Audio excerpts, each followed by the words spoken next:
Hey guys, Ayurveda life में आपका स्वागत है। तो आज का हमारा टॉपिक है मद एवं मद्यातता। बात करते हैं मद की व्युत्पत्ति क्या होती है। मद धातु में यद प्रत्यय लगाने से मद शब्द बना है। इसका अर्थ होता है नशा या फिर पागलपन। और चिकित्सा शास्त्र में इसको क्या कहते हैं, तो बुद्धि, विवेक और संज्ञा का आंशिक लोप होना मद कहलाता है। इसकी निरुक्ति की बात करते हैं तो निरुक्ति क्या होती है, मद्यति जनो अनेन इति, अर्थात जो व्यक्ति को मतवाला बना दे उसे मद्य कहते हैं। दूसरा देखते हैं, मद्यत अनेन कारेण यत, अर्थात मद उत्पन्न करने वाले प्रभाव को प्रकट करने वाली सभी पदार्थ मद्य कहलाते हैं। मतलब कि जो मद्य से उत्पन्न होने वाला प्रभाव होता है उसको जो प्रकट करने वाले सभी पदार्थ होते हैं उन्हीं को मद कहते हैं। मद से विभिन्न प्रकार के सुरा, मदिरा, इन सब का निर्माण किया जाता है। मद की परिभाषा देखते हैं, बुद्धि लुम्पति यत द्रव्यम मदकारी तद उच्यते तमो गुण प्रधानम च यथा मद्यम सुर आदिकम, अर्थात बुद्धि लुम्पति यत द्रव्यम, मतलब कि जो द्रव्य बुद्धि का लोप करता है, मदकारी तद उच्यते, तो उसे हम क्या कहते हैं, मदकारी कहते हैं। तमोगुण प्रधानम च यथा, इसमें क्या होता है, तमोगुण प्रधान होता है। यथा मद्य सुरा आदिकम, मतलब और इससे जैसे कि मतलब क्या बनाया जाता है, सुरा और मदिरा आदि ये सब बनाया जाता है। इसके पर्याय क्या होते हैं, तो मद के पर्याय सुरा होता है, कदाम्बरी होता है, मदिरा होता है, इरा होता है, हाला होता है, हलिप्रिया होता है, आदि बहुत से पर्याय हैं इसके। अब बात करते हैं मद के गुण की। तो मद का गुण क्या है, लघु, उष्ण, तीक्ष्ण, सूक्ष्म, अम्ल, व्यवाय, आसुग, मेउचा, सूक्ष्म, विकासी, विशद, मध्यम, 10 गुणम स्मृता, अर्थात लघु, उष्ण, तीक्ष्ण, सूक्ष्म, अम्ल, व्यवायी, आसुग, रुच, विकासी, विशद, ये 10 मद के गुण होते हैं। इसको याद करने की ट्रिक देखें तो इसकी ट्रिक है, आरती बीवी से आंसू लब करता है। आरती बीवी से आंसू लब करता है, तो आर से हमारा रुच हो गया, ती से हमारा तीक्ष्ण हो गया, बी से हमारा व्यवायी हो गया और बी से विकासी हो गया, फिर से हमारा सूक्ष्म हो गया, फिर आंसू से हमारा आसुग हो गया, फिर लब में यल से क्या हो गया, हमारा लघु हो गया, यू से हमारा ऊष्ण हो गया, बी से हमारा विशद हो गया। अब बात करते हैं, आचार्य चरक ने मद के 10 गुण बताए हैं। ये क्या होता है, ओज के विपरीत होता है, जो कि मद जो होता है एकदम, मद के गुण जो होते हैं ओज के विपरीत होते हैं।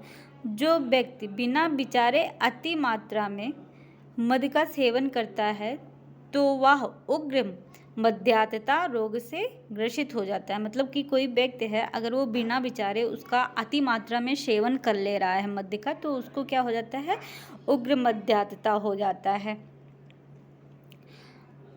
मतलब कि जो और क्या है कि जो शास्त्र में हमारे बताया गया है, शास्त्र विधि, मतलब शास्त्र विधि से अगर कोई उचित मात्रा में या उचित समय पर हितकर अन्नपान के साथ अपने बल या शक्ति का ध्यान रखते हुए मदिरा का पान करता है तो उसके लिए क्या होता है, मदिरा अमृत के समान गुणकारी होती है। मतलब कि जो हमारे शास्त्रों में जो विधि बताई गई है उसके अकॉर्डिंग अगर कोई मद्यपान करता है तो उसके लिए वो अमृत के समान काम करता है।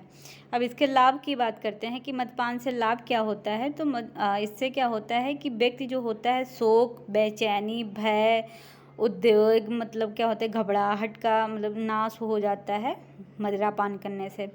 व्यक्ति खुद को महाबली अनुभव करने लगता है, उसका मन प्रसन्न हो जाता है और उसकी वाक शक्ति में वृद्धि हो जाती है, बोलने में उसको हिचकिचाहट नहीं होती है, उसका शरीर क्या होता है, पुष्ट हो जाता है, वो चिंता रहित हो जाता है, जिसे देवता, दैत्य, गंधर्व, यक्ष, राक्षस ने सुर की संज्ञा दी है, उसे मद्य कहते हैं या मदिरा कहते हैं। अब क्या है, मद्य एवं ओज के गुणों में विपरीतता, मतलब कि मद्य और ओज के गुण में क्या क्या विपरीत है। तो ओज के हम गुण का श्लोक देख लेते हैं। गुरु शीत मृदु श्लक्ष बहलम मधुरम स्थिरम प्रसन्नम पिश्चिलम स्निग्धम ओजो 10 गुण स्मृतम।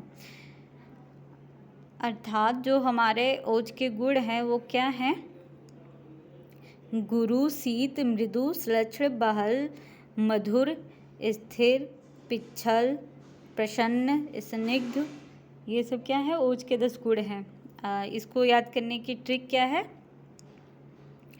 एमपी से पीएमजी एसएसबी सिलेक्ट किए, मतलब क्या है, एमपी से पीएमजी एसएसबी सेलेक्ट किए। यम से हमारा क्या हो गया, मधुर हो गया, पी से हमारा प्रसन्न हो गया, फिर एम से हमारा क्या हो, से हमारा क्या हो गया, शीत हो गया, एम से फिर क्या हो गया हमारा, मृदु हो गया, पी से हमारा पिश्चिल हो गया, जी से हमारा गुरु हो गया, एस से हमारा स्निग्ध हो गया, स्थिर हो गया, बी से हमारा बहल हो गया और सिलेक्ट से हमारा श्लक्ष हो गया। तो देखते हैं क्या बताया हमारे आचार्यों ने, क्या बताया, मद के गुणों से ओज के 10 गुणों का क्षोभ हो जाता है। जो मद के 10 गुण हैं उनके वजह से जो ओज के गुण होते हैं उनका क्या हो जाता है, क्षोभ हो जाता है, मतलब नाश हो जाता है उनका। जैसे कि लघु से मध्य का जो लघु गुण होता है उससे ओज का गुरु गुण का नाश होता है, और मध्य के उष्ण गुण से शीत गुण का नाश हो जाता है ओज के। फिर मध्य के अम्ल गुण से मधुर गुण का नाश होता है ओज के। फिर मध्य के तीक्ष्ण गुण से ओज के मृदु गुण का नाश होता है। फिर मध्य के आशुक गुण से ओज के प्रसन्न गुण का नाश होता है। मध्य के रुक्ष गुण से ओज के स्निग्ध गुण का नाश होता है। मतलब कि जो मध्य है वो ओज के गुणों का नाश कर देता है। अब बात करते हैं कि मध्य की प्रशंसा, मतलब कि आचार्य चरक के अनुसार क्या है, आचार्य चरक ने कैसे किस प्रकार की है। तो मदिरा अमृत के रूप में देवताओं को, मदिरा अमृत के रूप में देवताओं को, स्वधा के रूप में पितरों को और सोम के रूप में द्विज जातियों को आरोग्य, तुष्टि और पुष्टि आदि गुणों से संपन्न बनाता है। मतलब मदिरा जो होता है देवताओं को अमृत के तुल्य, और पितरों को स्वधा, और जो द्विज जातियाँ होते हैं उनको सोम, और क्या होता है, आरोग्य, तुष्टि और पुष्टि, इन सब से संपन्न बनाता है। मद्य का अगर युक्ति पूर्वक सेवन करेंगे तो उससे क्या होता है, दुख, अवसाद, भय, इन सब का क्या हो जाता है, नाश हो जाता है। वाक शक्ति में क्या होती है, वृद्धि हो जाती है। अब बात करते हैं मद्य के दोष की। तो मद्य का दोष क्या होता है, मद्य के दोष जो होते हैं, मद्य के लघु, उष्ण आदि गुण हृदय को प्रभावित करते हैं। मद्य के जो 10 गुण होते हैं वो कहाँ पे किसको प्रभावित करते हैं, हमारे हृदय को प्रभावित करते हैं। उसके वजह से क्या होता है कि जो सत्व प्रधान व्यक्ति होता है उसके अंदर क्या होता है, मद्य पीने से प्रसन्नता, प्रेम, सुख का अनुभव होता है। लेकिन वही अगर रजोगुण प्रधान व्यक्ति पीता है तो क्या होता है, उसके अंदर नाना प्रकार के दर्प, अभिपान आदि राजस भाव जागृत हो जाते हैं उसके अंदर। और वही तमोगुण प्रधान व्यक्ति में क्या होता है, सम्मोह, क्रोध तथा निद्रा आती है। अब मद्य के प्रकार की बात करते हैं। वीडियो बहुत बड़ी हो जाएगी तो इसको हम अगले पार्ट में देखेंगे। Thank you guys.